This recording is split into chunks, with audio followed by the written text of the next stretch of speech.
તો આણંદના ખંભાતની સાબરમતી નદીના વહેણમાં તણાઈ ગઈ ઓરડી। સાબરમતી નદીના ધસમસતા પ્રવાહમાં ઓરડી તણાઈ, ઓરડી ધરાશાય થવાના દ્રશ્યો એબીપી અસ્મિતાના કેમેરામાં કેદ થયા। ખંભાતના સાબરમતી નદીના વહેણમાં ઓરડી તણાઈ ગઈ। ખંભાત તારાપુર તાલુકાના 20 થી વધુ ગામોના પ્રશાસનને એલર્ટ કરાવવામાં આવ્યા। ઓરડી ધરાશાય થયાના દ્રશ્યો એબીપી અસ્મિતાના કેમેરામાં કેદ થયા। દ્રશ્યમાં જોઈ શકાય છે કે પાણીનું વહેણ એટલું તેજ હતું કે એમાં ઓરડી પણ તૂટીને પડીને તણાઈ જતી જોવા મળી। આ વિશે વધુ માહિતી આપવા આપણી સાથે જોડાઈ ચૂક્યા છે મારા સંવાદદાતા જલ્પેશ પટેલ। જલ્પેશ, સાબરમતીના પાણીનું વહેણ કઈ રીતનું જોવા મળી રહ્યું છે, લોકોને કેટલી હાલાકી, અને જે ઓરડી પડી ત્યારે કોઈ માણસ ત્યાં હતું કે કેમ?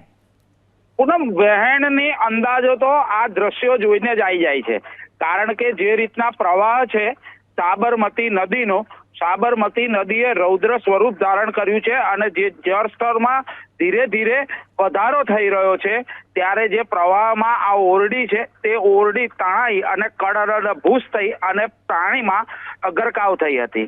મહત્વની બાબત એ છે અને રાહતના સમાચાર એ છે કે આ સમયે કોઈ પણ વ્યક્તિ ઓરડીમાં હતું નહીં, માટે કોઈ જાનહાનિ નથી થઈ।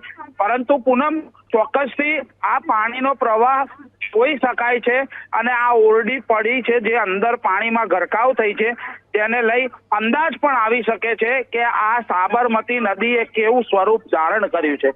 ઉપરવાસમાં જે વરસાદ વરસ્યો અને વરસાદના કારણે જે આ પાણી છે તે પાણીના જળસ્તરમાં વધારો થયો, ત્યારે અત્યારે રાહતના સમાચાર એ છે કે સાબરમતી નદીના જળસ્તર ધીરે ધીરે ઘટી રહ્યા છે, માટે જે જગ્યાએ પૂરની પરિસ્થિતિ છે ત્યાંના લોકો પણ હવે રાહતનો શ્વાસ અનુભવી રહ્યા છે। પૂનમ, જલ્પેશ, આભાર આપનો તમામ માહિતી બદલ।